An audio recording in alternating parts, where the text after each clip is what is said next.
in Iran right now, for example, the supreme leader, as in the New York Times just reported a week ago, he's not in a very stable condition. He hasn't come out to talk about the protests yet. He has cancer. He's dying.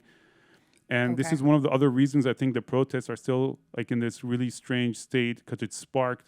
It's people are no longer afraid of this man, of his shadow, of his forces. There's, especially the younger generation, they're absolutely fearless. It's just incredible watching how brave these kids are. And I mean, the letters that I keep getting every day, the emails the messages that they send me, is like, you know, these are kids who grew up with the internet, mind you, too. Because our generation, as I was saying, you know, we grew up with so much fear.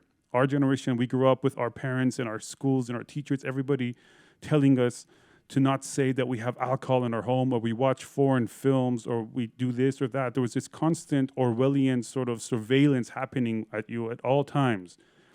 And I grew up in the States. I grew up in hippie town, Eugene, Oregon, you know, and then I moved back to Iran around like 10 years old.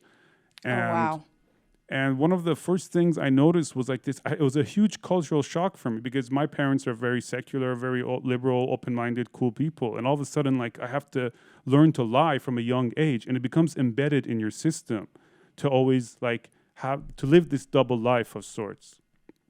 And I remember one day at school, like one of our teachers beat me up over a Sony Walkman. I was listening to music, and being the smart ass that I was, I told him, like, I'm pretty sure the Prophet, like, you know, never talked about a Walkman in the Quran, you know. I'm sure that went over well. Yeah, I got beat up some more.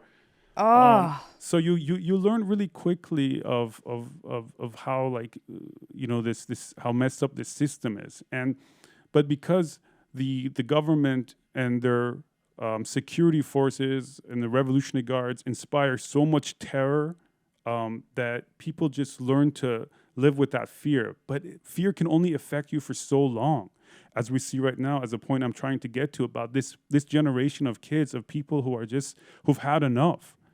You know, especially when you see the woman burning their hijabs in the streets, standing in front of the forces without their hijab. This is like bravery to the max. I mean, the courage that these women have to stand defiantly in the face of these security forces and give zero fucks and just be completely unafraid of losing it all for what they believe in, is just, I bow down to them. And it's just, I feel so bad that I'm not there with them. And so the least that we can do is to be their voice, is to amplify their voices and to share their message with the world. Because hijab is like is one of the main pillars of this foundation of this Islamic Republic, and it's been completely broken.